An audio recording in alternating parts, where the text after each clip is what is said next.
নমস্কার, তনুর গল্প সম্ভারে আমি তনুশ্রী তোমাদের সবাইকে স্বাগত জানাই। আমি তোমাদের লেখক শীর্ষেন্দু মুখোপাধ্যায়ের অদ্ভুতুরে সিরিজ থেকে হেতমগড়ের গুপ্তধনের প্রথম ও দ্বিতীয় পর্ব শুনিয়েছিলাম। আজ শোনাবো তৃতীয় পর্ব। যারা এখনো পর্যন্ত প্রথম ও দ্বিতীয় পর্ব শোনোনি, যদি ভালো লাগে, যদি মনে হয় তোমরা শুনতে পারো, নিচের ডেসক্রিপশন বক্সে প্রথম ও দ্বিতীয় পর্বের লিংক দেওয়া থাকবে। তাহলে চলো শুরু করছি আমার আজকের নিবেদন, হেতমগড়ের গুপ্তধনের তৃতীয় পর্ব।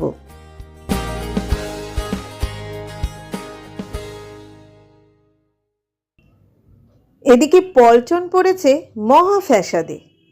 ফুটবলের মাঠে যখন প্রাইজ ডিস্ট্রিবিউশন চলছিল, তখনই ঘটোৎকচ এক ফাঁকে ভিড়ের মধ্যে ঢুকে পড়ে। লাতনপুরের গেম স্যার জয়পতাকা বাবু একটা ফুটবল হাতে নিয়ে গম্ভীরভাবে দাঁড়িয়েছিলেন। ঘটোৎকচ শুট করে বলটা হাতিয়ে নিয়েই দৌড়। তাতে পল্টন খুশিই হয়েছিল। ফালতু একটা ফুটবল পেয়ে যাওয়ায় তার তরুণ সঙ্গের বেশ সুবিধেই হবে। কিন্তু মুশকিল হলো, ঘটোৎকচ কিছুতেই বলটা হাতছাড়া করতে নারাজ। মদনমোহন বাড়ির আমবাগানে ঢুকে দুজনে যখন গা ঢাকা দিয়েছিল, তখন পল্টন অনেক তোতাই পাতাই করেছে। কিন্তু নতুন জিনিস হাতে পেয়ে ঘটোৎকচ তাকে বেশি পাত্তা দিতে চায়নি। যাই হোক, কাদা মামাকে থানায় নিয়ে গেছে, সুতরাং ফুটবল নিয়ে মাথা ঘামানোর সময় পল্টনের তখন নেই। সুতরাং সে ফুটবল সহই ঘটোৎকচকে নিয়ে আঁশফলের জঙ্গলের ভিতর দিয়ে থানা মুখো রওনা দিল। কাদা মামাকে পুলিশ ধরে নিয়ে গিয়ে কিভাবে রেখেছে সেটা জানা দরকার। তাই সে ঘটোৎকচকে যত দূর সম্ভব আকারে ইঙ্গিতে ব্যাপারটা বুঝিয়ে ছেড়ে দিল। ফুটবল বগলে নিয়েই ঘটোৎকচ থানার কাজ বরাবর একটা কদম গাছে উঠে একটা ডাল ধরে ঝুলকে মস্ত উঁচু দেয়ালের ওপর নামল। তারপর সেখান থেকে এক লাফে উঠল একটা কাঁঠাল গাছে। সেখানে ফুটবল কোলে করে বসে রইল আপন মনে। কোথায় কাদা মামার খবর নেবে তা নয়, কেবল কোলের ফুটবলটা ছুঁড়ে দিয়ে ধরে ঘুরিয়ে ফিরিয়ে দেখে শোকে। পল্টন অনেক শীষ টিস দিয়ে ইশারা করলো, কোনো কাজ হলো না তাতে। এদিকে সন্ধে হয়ে এসেছে। দিনের আলো থাকতে থাকতে বাড়িতে না ঢুকলে বাবা আস্ত রাখবেন না। বাড়ির নিয়ম কানুন ভারী কঠিন। পল্টন বাইরে থেকেই দেখলো থানার পুলিশের গাড়ি থেকে চারটে ভীষণ চেহারার কুকুর নামানো হলো। অনেক নতুন সেপাইও এলো আরেকটা গাড়িতে। খুব ভয় ভয় পল্টন গিয়ে থানার ফটকে এক পাহারাওয়ালাকে জিজ্ঞেস করলো, কি হয়েছে দারোগা সাহেব? পাহারাওয়ালা দারোগা সাহেব সম্বোধনে খুশি হয়ে বলল, বহু বড় বড় চারটো খুনি ডাকু পকড় গেয়া। কাদা মামার জন্য দুশ্চিন্তা আর ঘটোৎকচের মুন্ডুপাত করতে করতে পল্টন বাড়ি ফিরে গেল। মাধব পুলিশের হাতে ধরা পড়েছেন শুনে বাড়িতে হুলস্থুলও পড়ে গেল। অক্ষয় খাজাঞ্চি বলল, আমি আগেই জানতাম মাধব বাবু একজন ছদ্মবেশী দাগি আসামি। এ বাড়ির কুটুম সেজে গা ঢাকা দিয়ে আছেন। তায়েবজি একবার মিলিটারিতে ঢুকতে গিয়েছিল, কিন্তু পারিনি। মিলিটারির ওপর তার দারুণ শ্রদ্ধা। হর বকত তারা বন্দুক কামান চালায়, কিন্তু এবারের লোক তায়েবজিকে একটা বন্দুকও দেয়নি। বন্দুক ছাড়া দারোয়ানের কোনো ইজ্জত থাকে? তায়েবজি গোফ চুমড়ে বলে, ও বাত ঠিক নেই। আসলে মাধব বাবু মিলিটারির আদমি, ডিউটিতে ফাঁকি দিয়ে পালিয়ে এসেছিলেন, তাই ধরা পড়ে গেছেন। মিলিটারি ছাড়া আর কেউ দুটো বন্দুক রাখে? হাড়ির মা অবশ্য ঠোঁট উল্টে বলল, ও মামলা টিকবে না, বন্দুকে গুলিই ছিল না যে। পল্টনের মা খবর শুনে কাঁদতে বসলেন। বড়বাবু বারান্দায় দ্রুত পায়ে পায়চারি করতে লাগলেন। এবাড়ির লোককে পুলিশে ধরেছে জেনে পলচনের বাড়ির মাস্টারমশাই পড়াতে এসে এমন ভয় খেলেন যে একা বাড়িতে ফিরতে সাহস পেলেন না। শেষ পর্যন্ত বাড়ির এক চাকর হ্যারিকেন ধরে তাকে পৌঁছে দিয়ে এলো।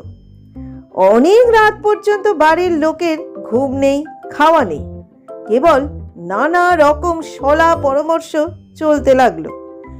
পাড়া প্রতিবেশীরাও দলে দলে এসে ভিড় জমালো। পল্টন গিয়ে ঘন ঘন দেখে আসছে ঘটোৎকচ ফিরে এসেছে কিনা, কিন্তু অনেক রাত পর্যন্ত তার টিকির হদিশ পাওয়া গেল না। ঘটোৎকচের অবশ্য ফেরার উপায়ও ছিল না। হলো কি, ঘটোৎকচ তো ফুটবল কোলে নিয়ে মহা উৎসাহে গাছের ডালে বসে বসে লেজ দোলাচ্ছে। এদিকে 4টে বিভীষণ কুকুর থানায় ঢুকে ছাড়া পেয়েই বন বন করে চারদিকটা দেখে নিয়েছে। হঠাৎ 4 জনই কাঁঠাল গাছের তলায় জড়ো হয়ে ঊর্ধ্বমুখে প্রবল ঘ্যাও ঘ্যাও আওয়াজ করে চেঁচাতে থাকে। সেই চিৎকারে থানার যত সিপাহী সেখানে এসে জুটল। ব্যাপারটা অদ্ভুত। গাছের ডালে একটা মস্ত বাঁদর বসে আছে, তার কোলে একটা ফুটবল। জয় পতাকা বাবুর হাত থেকে বল ছিনতাই হওয়ার ঘটনা পুলিশ জানে। সেই হারানো বলে এত সহজে ফেরত পাওয়া যাবে তা তারা স্বপ্নেও ভাবেনি। এখন কাজ হলো বাঁদরের হাত থেকে বলটা উদ্ধার করা। নবতারণ বাবু শুনেছিলেন বিলেতে এক টুপিওয়ালা টুপি পাশে রেখে গাছতলায় ঘুমোবার সময় গাছের বাঁদররা তার সব টুপি নিয়ে গিয়ে গাছে উঠে যায়। টুপিওয়ালা ঘুম থেকে উঠে দেখে বাঁদররা তার সব টুপি মাথার উপরে গাছের ডালে ঠ্যাং দুলিয়ে বসে আছে। কিছুতেই সেই টুপি বাঁদরদের হাত থেকে উদ্ধার করতে না পেরে টুপিওয়ালা রাগ করে নিজের মাথার টুপি মাটিতে ছুঁড়ে ফেলে দিয়েছিল। অমনি বাঁদররাও যে যার মাথার টুপি খুলে দুপ দাপ মাটিতে ছুঁড়ে ফেলে দিল। নবতারণ বাবু সেই কৌশলটা খাটালেন। হাতের কাছে বল ছিল না, তাই তিনি বলের অভাবে প্রথমে নিজের গোল টুপিটা মাটিতে আঁচড়ে ফেললেন। কাজ না হওয়ায় পিস্তলটা ছুঁড়ে দিলেন। নস্যির ডিবে মাটিতে আঁচড়ালেন। কোনোটাতেই কাজ না হওয়ায় একজন সিপাহীকে হুকুম দিলেন, বাজার থেকে 1 কাঁদি পাকা মর্তমান কলা নিয়ে এসো। কলা এলো, গাছের তলায় রাখাও হলো, কিন্তু ঘটোৎকচ সেদিকে ভ্রুক্ষেপও করল না। আপন মনে সে গাছের ডালে বসে বলটা একবার ছুটছে লুপছে, ছুটছে লুপছে, নিচের দিকে চেয়ে মুখ ভেঙাচ্ছে, গা চুল করছে, নিজের পেটে ডুগডুগি বাজাচ্ছে। সুবিধে হচ্ছে না দেখে সেপাইরা গুলি চালানোর হুকুম চাইল। নবতারণের একটা হাবাগোবা ছেলে আছে, তার নাম শঙ্কাহরণ। সারা দিন কেবল খাই খাই আর নানান বায়না, বুদ্ধি শুদ্ধি খুবই কম। তার ওপর ঠাকুমা আর দাদুর আদরে আরো জলঘট হয়ে যাচ্ছে দিনকে দিন। নবতারণ ভাবছিলেন বাঁদরটা নিয়ে শঙ্কাহরণকে পুষতে দিলে কেমন হয়। শঙ্কাহরণের সঙ্গে পাড়া ও স্কুলের ছেলেরা মিশতে চায় না, বরং খেপিয়ে মারে। বোকা আর অলস প্রকৃতির হলে যা হয় আর কি। তাই এই বুদ্ধিমান বাঁদরটার সঙ্গে মেশামেশি করলে শঙ্কাহরণের মগজ কিছুটা ধারালো হতে পারে। তাই নবতারণ বললেন, গুলি নয়, গ্রেপ্তার। এখন তোরা যে যার কাজে যা, কুকুরগুলোকে পাহারায় রেখে যাস, যেন বাঁদরটা পালাতে না পারে। তো তাই হলো। 4টে কুকুর গাছতলার খাপ পেতে বসে রইল পাহারায়। সেপাইরা রোদে গেল। এদিকে নবতারণ থানার চার্জ নেওয়ায় হাজতের মধ্যে ভারী হতাশ হয়ে বসে আছেন মাধববাবু। জীবনের আশা ছেড়েই দিয়েছেন বলা যায়। বনমালী তার হাঁটুতে হাত বুলিয়ে দিতে দিতে বলছে, অত হাল ছেড়ে দেবেন না কর্তা, যতক্ষণ শ্বাস ততক্ষণ আস। মাধববাবু ধরা গলায় বললেন, শুনেছি পুলিশ ধরলে সহজে ছাড়ে না, খুব মারে, খেতেও দেয় না, কুটকুটে কম্বলের বিছানায় শুতে দেয়। ও তো কষ্ট করার অভ্যাস আমার নেই যে। তাছাড়া যদি যাবজ্জীবনের মেয়াদ বা ফাঁসির হুকুম হয় তখন। কথা শুনে বনমালীর স্যাঙাতরা হি হি করে হাসছে। বনমালী তাদের একটা পেল্লায় ধমক দিয়ে বলল, আসপদ্দা কম নয়, হিতমগড়ের মেজকর্তার সামনে হাসাহাসি। ভয়কে স্যাঙাতরা চোর চোর মুখ করে বসে রইল। তখন বনমালী বলল, মেজকর্তার মন ভালো রাখতে হবে। ওরে, তোরা যে যার ওস্তাদি দেখা, নাচ গান দিয়ে শুরু হোক।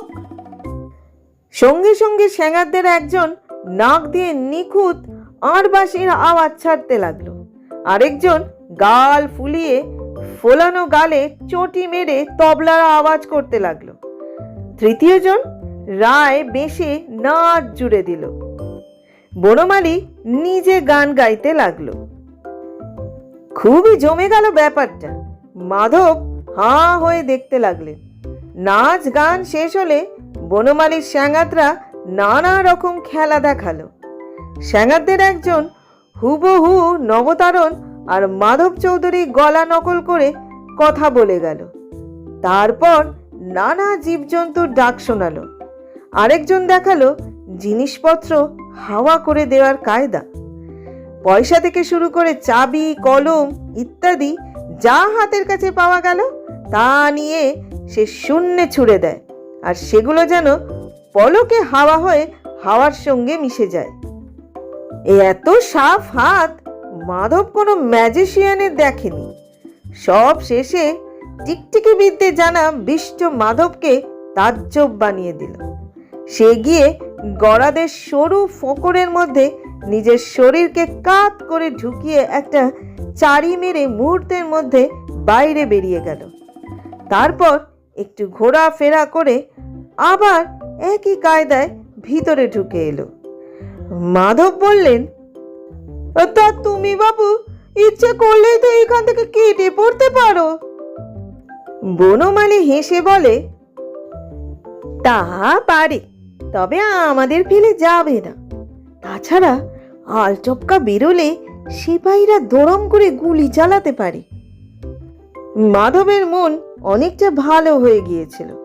তিনি যে গুণী মানুষের সঙ্গে বসে আছেন তা বুঝতে পেরে খুব বেশি ভয়ও আর পাচ্ছিলেন না। কিন্তু আরেকটা সমস্যা দেখা দিয়েছে, তার খুব খিদে পেয়েছে।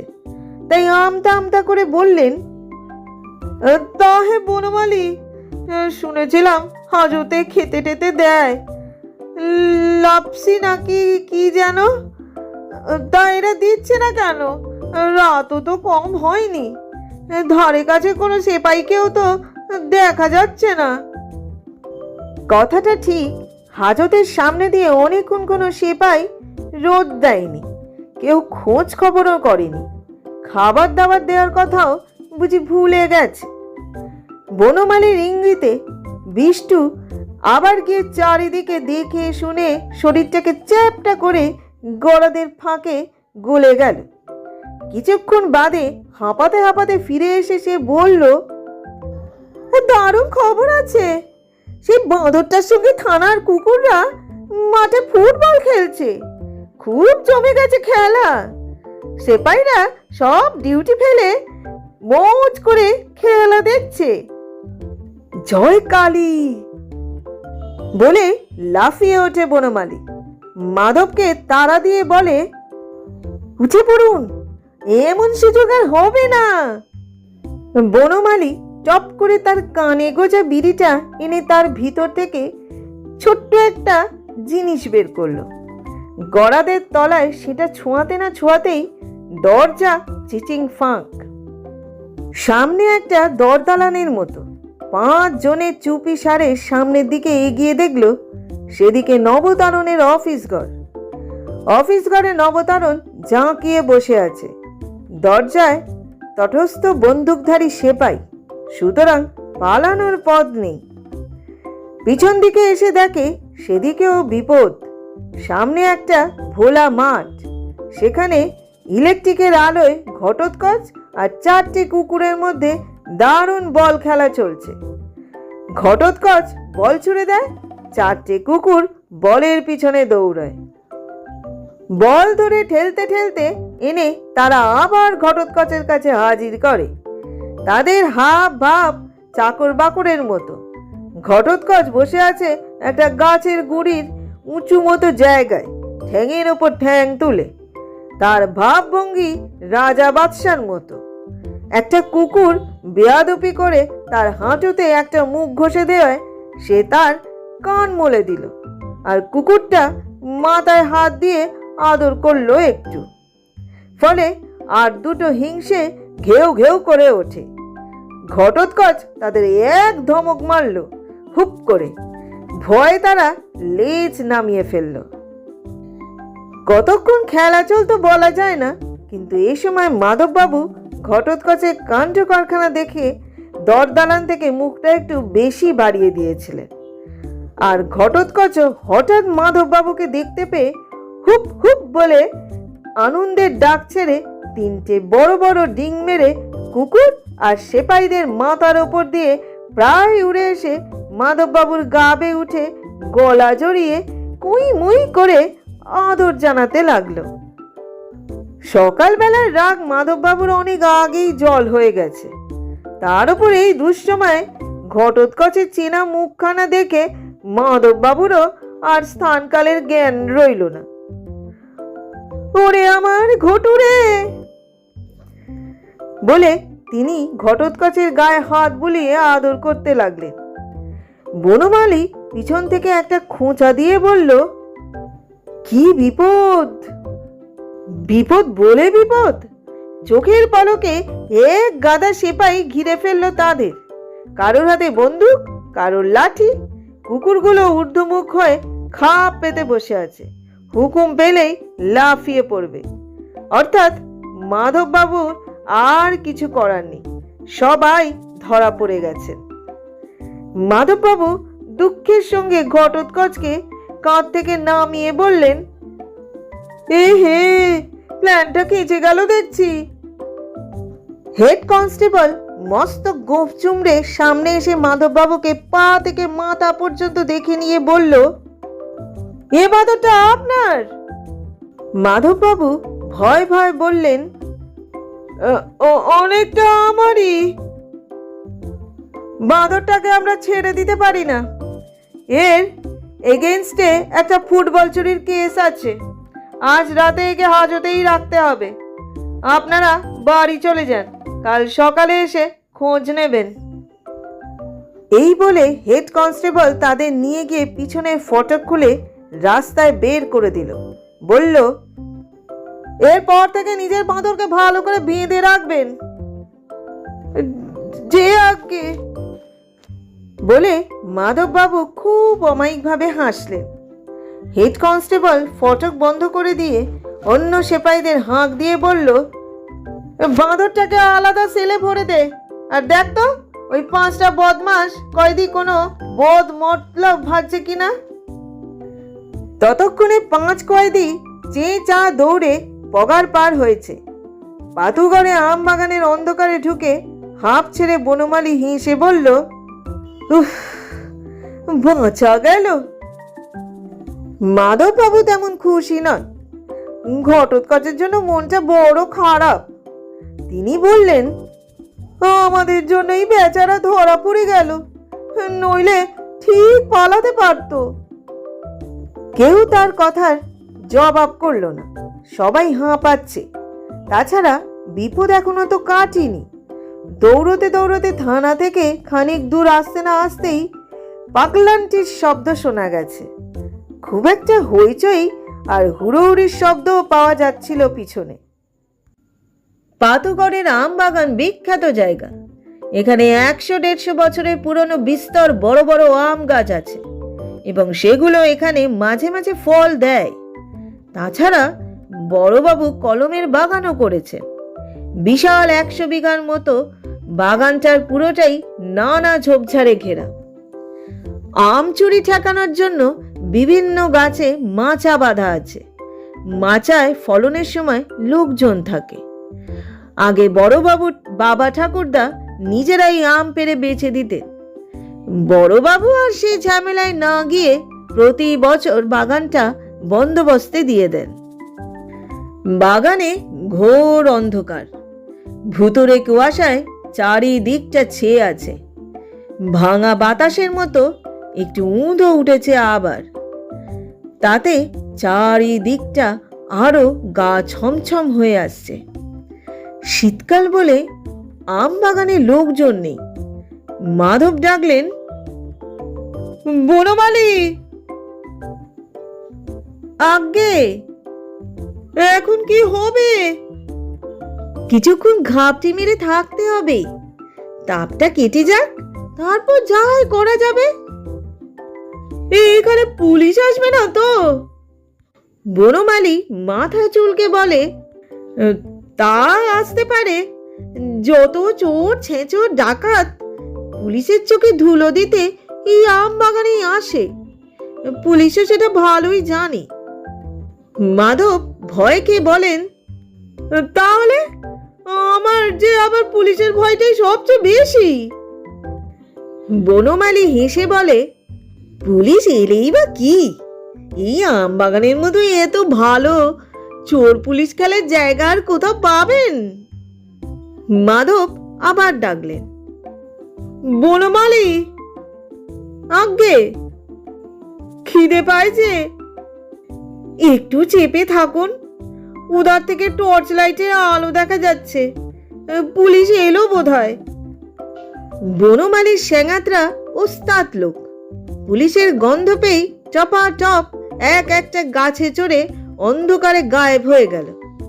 বনমালী মাধবকে আর একটা গাছে ঠেলে তুলে দিয়ে বলল, একটু ঠাউর করে উঠে যান, এ গাছের মাচা খুব উঁচুতে নয়। আমি ধারে কাছে আরেকটা গাছে থাকবো, দেখবেন কর্তা, দয়া করে ডাকাডাকি করবেন না। বিপদে পড়লে লুকোচুরি খেলায় টু দেওয়ার মতো আস্তে করে টু দেবেন। এই বলে বনমালীও হাওয়া হয়ে গেল। মাধব পুলিশের আতঙ্কে প্রাণ ভয়ে গাছে চড়তে লাগলেন। অনেককাল এসব করার অভ্যাস নেই, তাই হাত পায়ের চামড়া ছিঁড়ে গেল গাছের ঘষটা নিতে। চটি জোড়া খসে পড়ছিল পা থেকে, সেটা আর তোলা হলো না। অন্ধকারে ঠাহর করে করে মোটা মোটা ডাল বেয়ে খানিকটা উঠে মৃদু জ্যোৎস্নায় একটা বাঁশ আর বাখারির মাচান পেয়ে গেলেন। বিশেষ মজবুত বলে মনে হলো না। উঠতেই খচ মচ শব্দ করে দুলতে লাগলো। গত বর্ষার জলে দড়ির বাঁধনগুলো পচে গিয়ে থাকবে। মাচানে বসে প্রতি মুহূর্তে পড়ে যাওয়ার চিন্তা করতে করতে মাধববাবু একটা টু দিলেন, কিন্তু দেখলেন ভয় আর তেষ্টায় গলা শুকিয়ে থাকায় শব্দ হলো না, শুধু ফুক করে একটা হাওয়া বেরিয়ে গেল। চারিদিকে কি হচ্ছে তা ঠিক বুঝতে পারছিলেন না মাধববাবু, কিন্তু লোকজনের সাড়া পাওয়া যাচ্ছে। কাছে পিঠে একটা জোরালো টর্চের আলো জ্বলে উঠে নিভে গেল। গোটা ৩-৪ কুকুর ঘেউ ঘেউ করে ডেকে উঠল হঠাৎ। মাধববাবু সিটিয়ে বসে রইলেন। গাছের ওপর শীত আরো বেশি। কনকনে ঠান্ডায় হাত পায়ে সার নেই, তার মধ্যে আবার টুপটাপ করে শিশিরের ফোঁটা গায়ে পড়ে ঘক করে উঠছে। ঘোলাটে অন্ধকার দেখা গেল না, কিন্তু কি একটা লম্বা মতো মাধববাবুর পায়ের পাতার ওপর দিয়ে সৎ করে সরে গেল। নিচ থেকে কে হাঁক দিল, বড় গাছগুলো ঘিরে ফেল। মাধববাবু এবার প্রাণপণের চেষ্টায় একটা টু দিলেন। সঙ্গে সঙ্গে খুব কাছ থেকেই কে যেন পাল্টা টু দিল, কিন্তু চারিদিকে চেয়ে মাধববাবু কাউকে দেখতে পেলেন না। আবার টু দিলেন, আবার টু ফেরত এলো। তারপরেই একটা দীর্ঘশ্বাসের শব্দ, খুবই কাছে, প্রায় তার ঘাড়ের ওপর খাসটা পড়ল। মাধববাবু চাপা স্বরে বললেন, কে রে, বনমালী নাকি? সঙ্গে সঙ্গে জবাব এলো, না, বনমালী নয়। তবে? চিনবেন না, আমি হলাম নন্দকিশোর মুন্সি। মাধব লোকটাকে দেখতে পাচ্ছিলেন না, কিন্তু এই আলো আঁধারিতে কিছু ভালো করে দেখাও যায় না।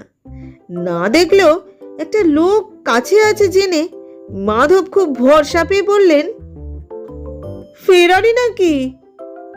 তাও ঠিক নয়। তবে? সে অনেক গুহ কথা, শুনলে ভয় পাবেন। পুলিশ ছাড়া আমি আর কিছুকে ভয় পাই না।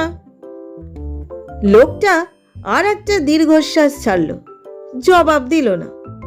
মাধব জিজ্ঞেস করলেন, বড় বড় শ্বাস ফেলছেন যে, দুঃখ টুক্ষ পেয়েছেন নাকি? তা দুঃখ আছে বই কি, বসে বসে ভাবি মানুষের মতো মিথ্যাবাদের দুনিয়ায় দুটো নেই। মাধব এই বিপদের মধ্যেও কথাটা নিয়ে ভাবলেন, ভেবে বললেন, সে ঠিক, তবে কিনা দুনিয়ায় মানুষ ছাড়া তো আর কেউ কথা বলতে পারে না, তাই মিথ্যে কথা বলার প্রশ্ন ওঠে না। তা আপনি কোন মিথ্যে কথাটা নিয়ে ভাবছেন?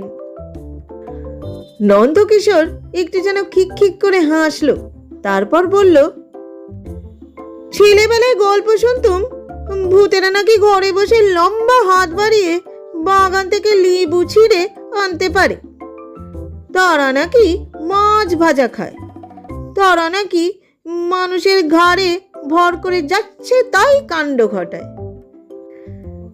মাধবের গা একটু ছমছম করলো, তবু সাহসে ভর করে বললেন, আমিও শুনেছি।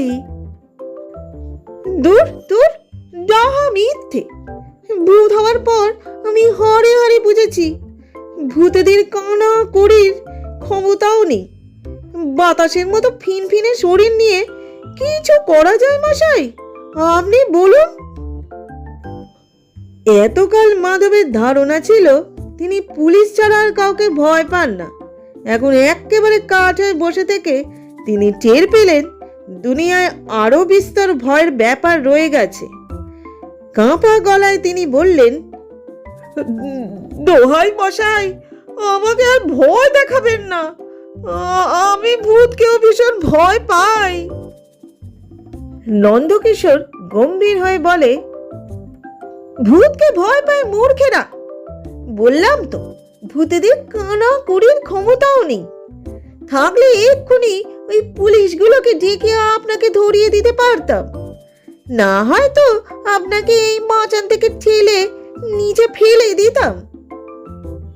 মাধববাবু সবাই মাচার বাঁশ চেপে ধরে বললেন, ওসব কি কথা, ফেলে দিলে হাড়গোড় ভাঙবে যে। দূর মশাই। নন্দকিশোর ধমক দিয়ে বলে, বলছি না ফেলবার ইচ্ছে থাকলেও ক্ষমতা নেই।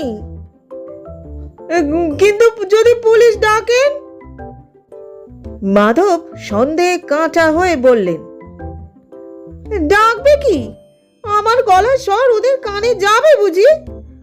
আপনি যেমন, আমার কথা আমি নিজেও শুনতে পাই না। তবে আমি শুনছি কি করে?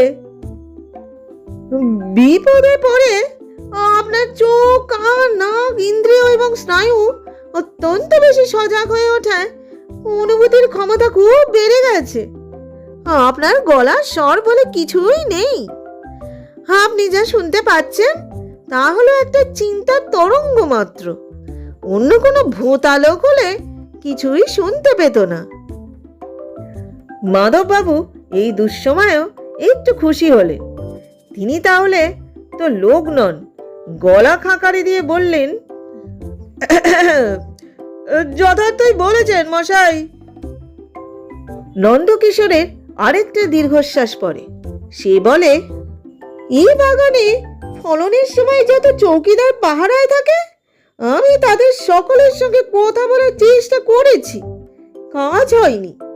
যত চোর ডাকাত এসে এখানে গা ঢাকা দেয়, তাদেরও অনুভূতি বলে কিছু নেই।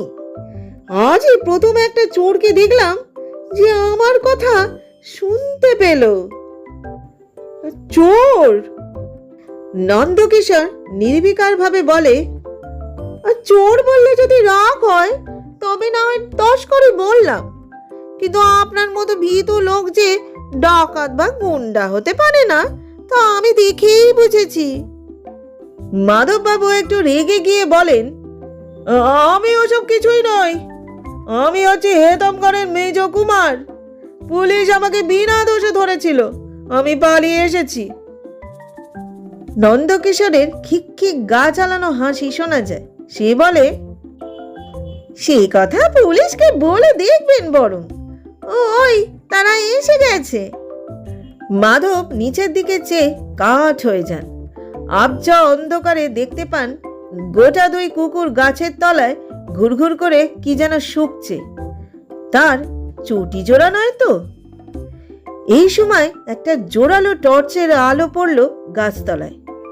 নবতারণ বাঁচখাই গলায় বললেন, এই গাছে একটা বিটলে আছে, ওরে তোরা বন্দুক গুছিয়ে থাক। পুটিরাম আর ভজহরি গাছে ওঠ। মাধববাবুর যখন সাংঘাতিক বিপদ, তখন নন্দকিশোর পিছন থেকে বলল, আপনি দেখছি চোর হিসেবেও নিতান্তই কাঁচা। চটি জোড়া গাছতলায় ছেড়ে এসেছেন। আর আমি ভাবছিলাম আপনি ভূতালোক নন। মাধববাবু আর সহ্য করতে পারলেন না। জমিদারদের রক্ত এখনো তার গায়ে আছে। এই সেদিনও তার ঠাকুরদার রাগ হলে গাছে চড়ে বসে থাকতেন।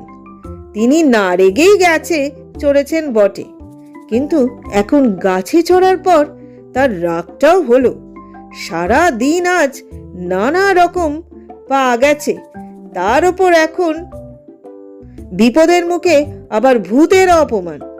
মাধব গর্জন করে বললেন, চটি ছেড়ে আসবো না তো কি কোচরে করে নিয়ে আসবো? জানেন, আমাদের বংশে কেউ কখনো নিজের চটি নিজে পড়েনি বা নিজে ছাড়েও নি। 22 জন চটি বরদার ছিল আমাদের। বিশ্বাস হয়? আমার বাবার পা থেকে জুতো খোলার লোক ছিল না বলে তিনি শ্বশুর বাড়িতে 1 রাত্রি জুতো পায়ে বিছানায় শুয়েছিলেন। তাহলে বুঝুন আমি কার ছেলে, কোন বংশের লোক। আমরা কখনো নিজের চটি নিজের হাতে ছুঁই না, তা জানেন? নন্দকিশোর মোলায়েম গলায় বলে, চটির কথায় আপনার খুব লেগেছে দেখছি। আমি কিন্তু আপনাকে চটি নিয়ে খোঁটা দিইনি। বলছিলাম, চুরি চামারি করতে গেলে অত পেটালগা বাবু সেজে বেরোলে হয়? চটি পরে কেউ চুরি করতে যায়?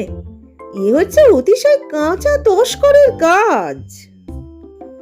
মাধববাবু হুঙ্কার দিয়ে বললেন, ফের তস্কর বললে 1 থপ্পড়ে তোমার মুন্ডু ঘুরিয়ে দেবো। নন্দকিশোর একটা দীর্ঘশ্বাস ছেড়ে বলে, দাদা রে, সেই সুখের দিন কি আর আছে? আমাকে থাপ্পড় মারা অত সোজা নয়। বটে বলে মাধববাবু গর্জন করে করাল চোখে চারদিকে চেয়ে লোকটাকে খুঁজতে লাগলেন। এই তো আমি, এই যে একটু বাঁয়ে ঘেঁষে তাকালেই দেখতে পাবেন বলে নন্দকিশোর নিজের অবস্থানটা জানাতে থাকে মাধবকে। বাঁয়ে তাকিয়ে মাধব দেখেন গাছের ফোকর দিয়ে আসা 1 মুঠো জ্যোৎস্নায় বিঘত খানেক লম্বা তুলোর আঁশের মতো একটা জিনিস বাতাসে ভেসে বেড়াচ্ছে। ভাসতে ভাসতেই তিরিক করে লাফিয়ে মাধবের নাকের জগায় এসে নাচতে নাচতে বলল, মারবে থাপ্পড়? মারো না দেখি, মারো। তা মাধব মারলেন। জীবনে কাউকে এত জোরে আর এত রাগের সঙ্গে থাপ্পড় মারেননি। সজোরে হাতটা বাতাস কেটে বই করে ঘুরে এলো, আর সেই থাপ্পড়ের টানে মাধব নিজেও ঘুরে গেলেন। 1 পাক ঘুরলেন, 2 পাক ঘুরলেন, তারপর ঘুরতে ঘুরতেই মাচান থেকে এরোপ্লেনের মতো ভেসে পড়লেন শূন্যে। দমাস করে বিরাট এক শব্দ। নবতারণের হাত থেকে টর্চটা ছিটকে গেল। কুকুর দুটো লেজ গুটিয়ে কেউ কেউ করে পালালো। পুটিরাম আর ভজহরি গাছের মাঝ বরাবর পর্যন্ত উঠে গিয়েছিল।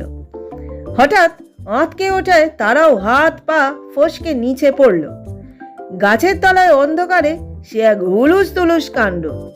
গাছের ওপর ঘুমন্ত পাখিরা ঘুম ভেঙে আতঙ্কে কাঁ কাঁ কেঁচর মেচর করতে লাগলো। নবতারণ মূর্ছা গিয়েছিলেন। 15-20 ফুট উঁচু থেকে 1.5-2 মণি জিনিস কারোর ঘাড়ে পড়লে তার মূর্ছা যাওয়াটা কোনো কাপুরুষের লক্ষণ নয়।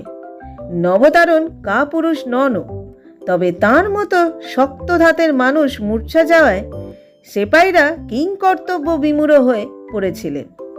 ফলে অন্ধকারে কি যে ঘটে গেল তাদের নাকের জগায় তা তারা ভালো করে ঠাহর পেলই না। তবে সকলেই কাজ দেখাতে এদিক সেদিক পাকড়ো পাকড়ো বলে দৌড়তে লাগলো। মিনিট 5-7 বাদেই অবশ্য নবতারণ চোখ খুললেন। তবে যে নবতারণ চোখ খুললেন তিনি তার আগের নবতারণ নন।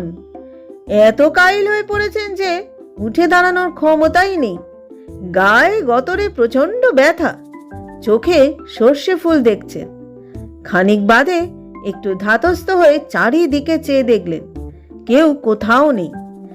নিজের মাথাটা 2 হাতে চেপে ধরে আরও কিছুক্ষণ বসে থেকে ঘোলাটে মগজটাকে সাফ করে নেওয়ার চেষ্টা করছিলেন নবতারণ।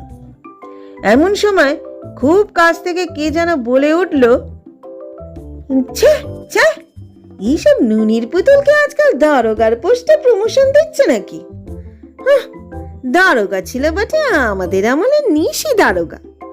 একটা আস্ত কাঁঠাল খেয়ে ফেলতো, গোটা খাসির মাংস হজম করত, 7 ফুট লম্বা, 56 ইঞ্চি বুকের ছাতি, কিল দিয়ে পাথর ভাঙত।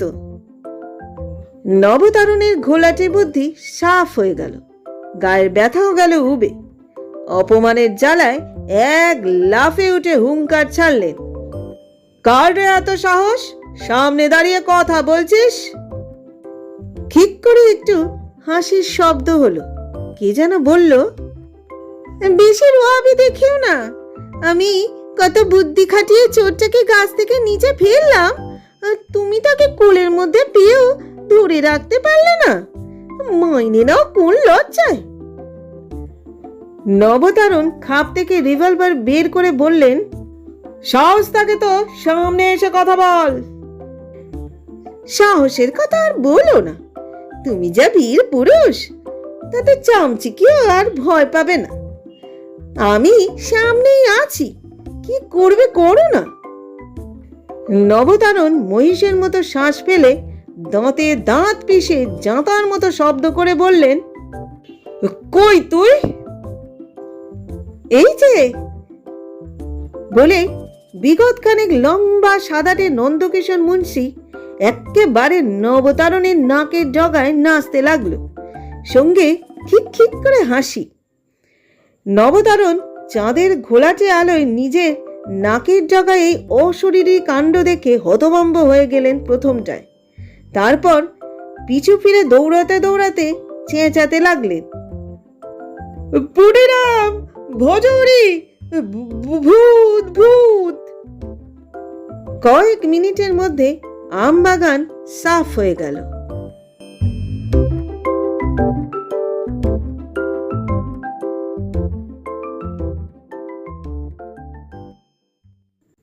এতক্ষণ তোমরা শুনলে লেখক শীর্ষেন্দু মুখোপাধ্যায়ের অদ্ভুতুরে সিরিজ থেকে হেতমগড়ের গুপ্তধনের 3য় পর্ব। কেমন লাগলো অবশ্যই তোমরা কমেন্ট করে জানিও। বাকি পর্ব শুনতে হলে যারা এখনও পর্যন্ত আমার চ্যানেলটিকে সাবস্ক্রাইব করোনি, প্লিজ তারা আমার চ্যানেলটিকে সাবস্ক্রাইব করে নিও এবং পাশে থাকা বেল আইকনটি ক্লিক করে দিও, যাতে সমস্ত পর্বের নোটিফিকেশান এবং গল্পের নোটিফিকেশান সবার আগে তোমাদের কাছে পৌঁছয়।